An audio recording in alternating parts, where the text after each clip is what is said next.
We saw Paul's talk on the to the Athenians, the Areopagus hill.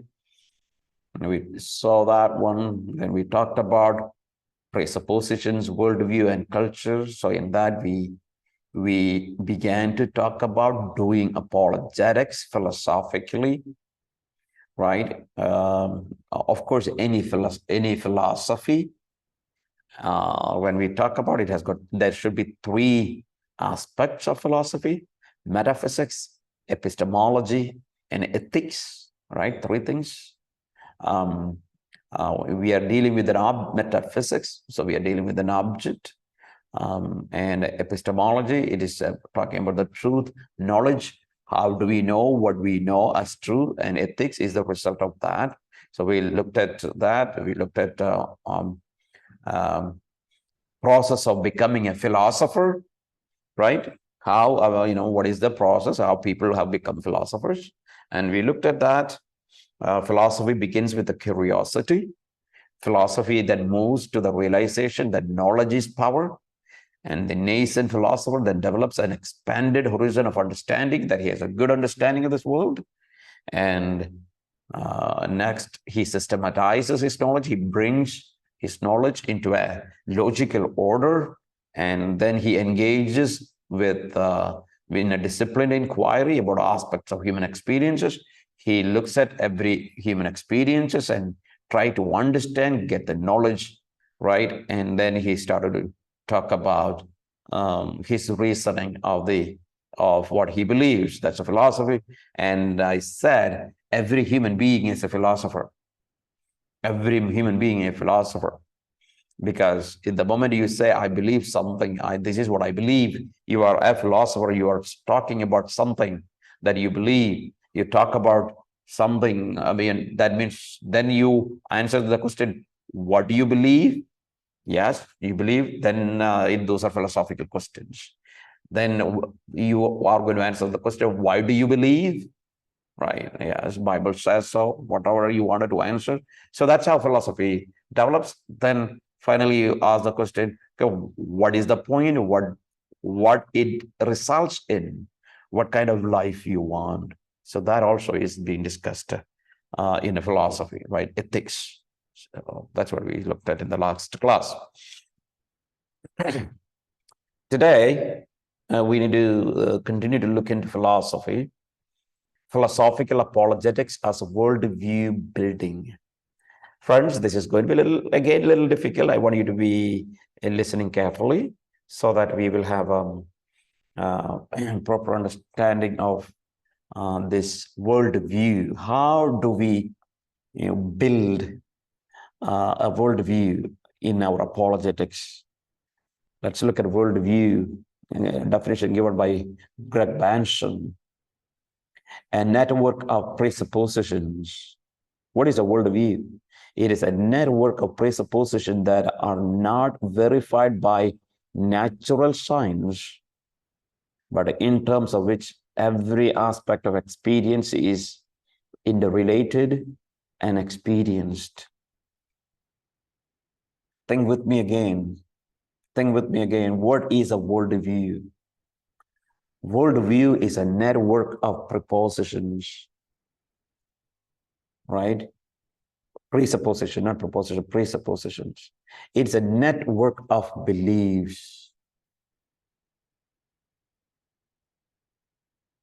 Network of beliefs that are not, these beliefs are not verified by natural science, cannot be tested in a scientific lab, but in terms of which every aspect of experience is interrelated. But a worldview, whether you have a Christian worldview, Hindu worldview, Islam worldview, or an atheistic worldview, or Jainistic, or any other Buddhist, any other worldview you have, these are all system of beliefs that cannot be verified by natural science, but which every aspect of experience is interrelated and experienced. So let's look at this one today. a network. We said worldview is a network of presupposition. What are we saying? We believe more than one thing. More than one thing. Beliefs come in clusters. One belief supports another in the realm of meaning and experience. For example, a hamster can never be as big as an elephant. Maybe let's say let's take a tiny animal cannot become an elephant. Assumes a great many details about reality, life, comparative language, etc., to be understood and believed. Right now, a hamster, maybe the little smallest creature, is different, right? You know by experience. Elephant is completely different. Now, elephant is so big, and maybe a hamster is very little, like a big size of a fly. So so we have a network of belief, right? That based on our experiences, we believe that a hamster cannot be an elephant, because we know what is a hamster, we know what is an elephant. What does big actually mean? We know them. So here is the point. If my basic presupposition is that God exists, right? So I said worldview has a network of presupposition. So what is my presupposition? I believe that God exists. Then there are a cluster of other presuppositions that surround it, include such as, okay, the moment I say I believe God exists, then I have to say, what is God is like? If you believe God exists, what is God? What God is like? How can we know him? How does he relate to the universe? Right? The moment you say a belief, you need to explain. For example, I believe Krishna exists. Krishna is a God, or Brahma exists. Brahma is God. The moment you say that, then you need to explain what Brahma is like. How can we know Brahma? How does he relate to the universe? These are the basic questions that makes a network, right? Network. So any worldview has got a network of presupposition. Every person has do believe this. So everyone has their worldview. So every worldview has a network of presupposition. Whether you are Christian, Hinduism, Islam, those are the major religions, right? Everyone has what? A network of beliefs. And I also say they are presuppositions. Important term.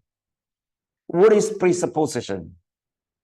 As defined above, presuppositions are self-evidencing, authoritative starting points for argumentation, authority for which no greater authorization can be given. So presupposition is the self-evidencing authoritative starting point. So let's say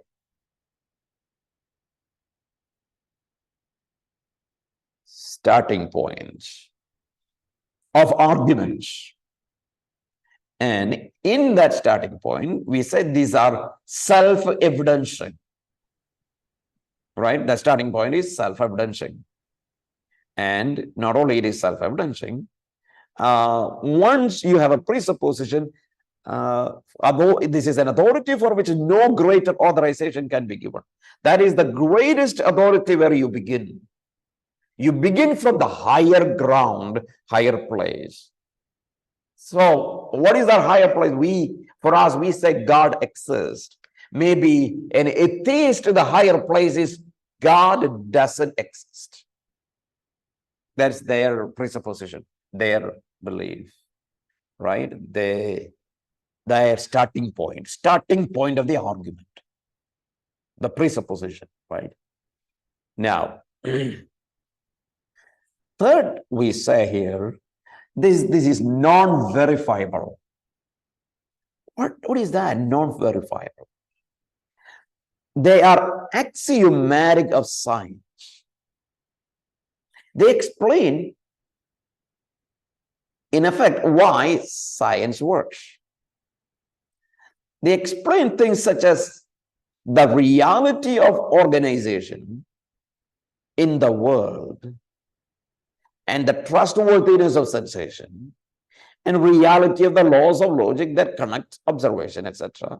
They are based on faith, right? Faith. This is not, see, for example, this is not proven by laboratory test. That is the reason we use the word non-verifiable. When we say verify, who should verify? Usually a higher authority should verify it, right? Verification should come from higher authority. But the moment you go to the highest ground, then there is no other authority to verify that highest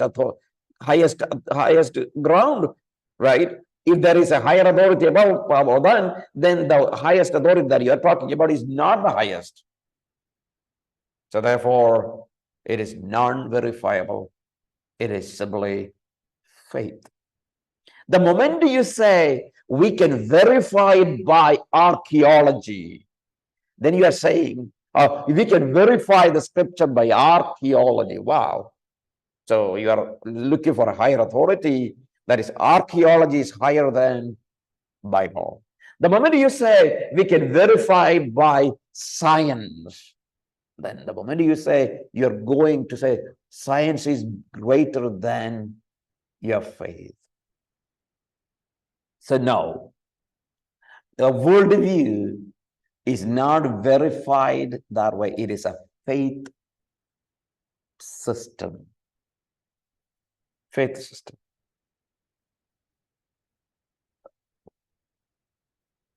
Next one, interrelated.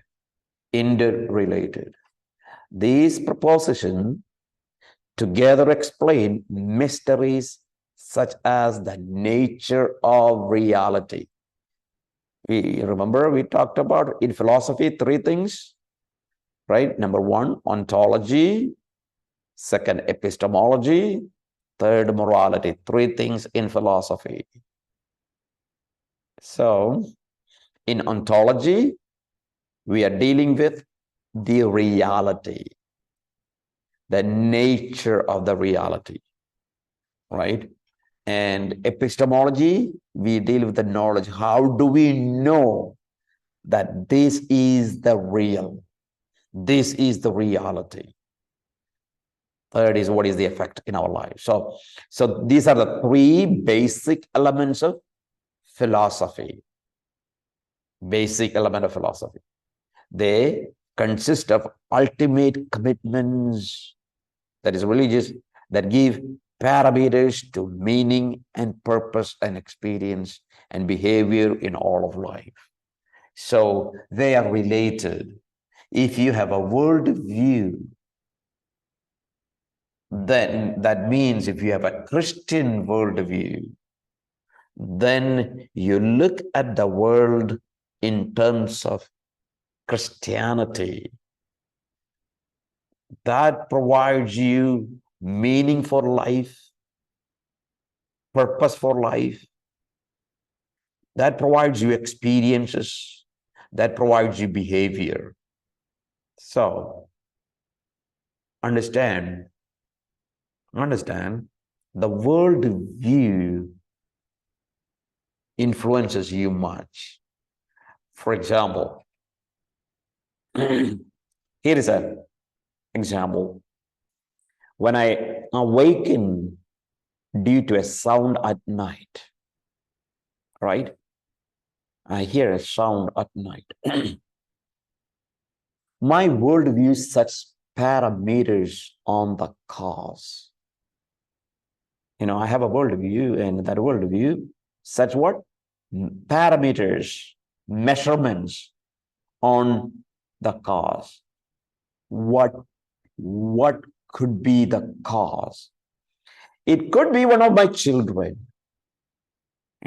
Children woke up and making noise. It could be a weather phenomenon. It could be a burglar. It could, however, be a ghost. It's not a ghost that makes, because why I don't believe that it's not a ghost, because my worldview precludes it. It cannot be. My worldview, because I don't believe in ghosts. If I don't believe in ghosts, so ghost cannot come. So that is what the worldview actually helps you to understand the experiences what you have and explain it, right? So it is interrelated. I say here, additional notes on worldview. Yes, of course, all these worldviews begins with a presupposition and beliefs. All the worldview begins with the beliefs. Not all beliefs are held with the same amount of tenacity. Yeah. Not all the beliefs are equal, because they are further removed from one specific view of reality. When worldview moves away from your understanding of the world, then it is going to be different. For example, I have parents is more certain and basic than hamster can never be big as elephant, right? For example, I have parents. That's the most basic belief, right? So there are some beliefs that are very basic. Some are very little more moved away from our day-to-day experiences. So I say here, it is possible for people to have inconsistent worldviews. That should be exploited in apologetic argument. Yeah. There are people who have the people have illogical arguments or worldview that is inconsistent. For example, in psychology, we might learn deterministic behaviorism. In social studies, that man should rise up, assert himself, and overthrow that which governs his behavior. That is what we study. So you see, in the secular field, there are a lot of things that are controversial. People don't really understand the controversy.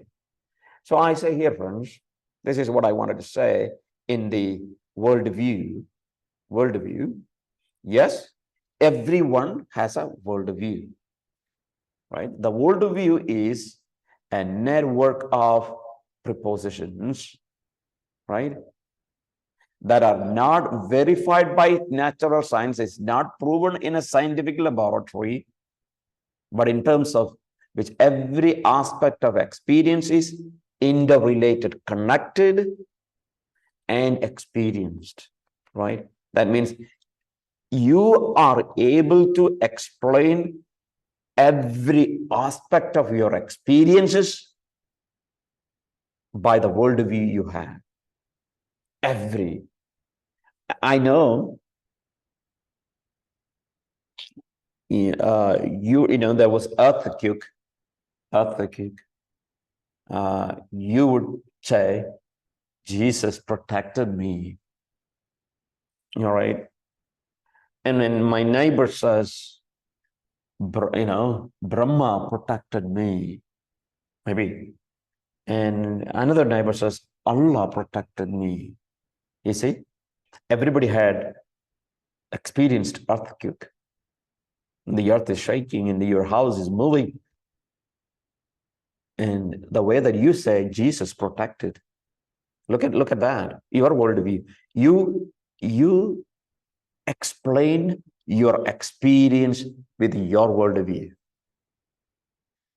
And your neighbor explains, wow, maybe Mary, my God is protected. So she is looking at that experience from her worldview. And maybe another one, Allah protected. So he looks at the world with that worldview. So that is what worldview everyone has. So every experiences are interrelated to the worldview you have, and you explain that way, right? You believe this. You believe that this is Jesus. He believes that this is Brahma. The other person believes that this is Allah. So that is what a network of propositions. That is not verified by natural science, but you explain everything with that worldview, right? And some people, atheists, may have a different worldview. Maybe atheists said, by chance, because atheists would say, well, I'm safe, by chance, I'm safe. By chance, somehow, I'm protected. That's what an atheist view. He would explain, because he always wants to say, by luck. Luckily, I am escaped. Luck, I had luck. Or by chance. Chance is the thing that protected me. So this is the way people explain. All right. So we looked at worldview. I'm going a little slowly because I want you to understand this is a little difficult, right? Because this is not a common thing that you learn in your school or anywhere. And it's foreign to you and maybe a little difficult to understand. So if any words that you didn't understand, please look into your dictionary and learn those words and understand carefully.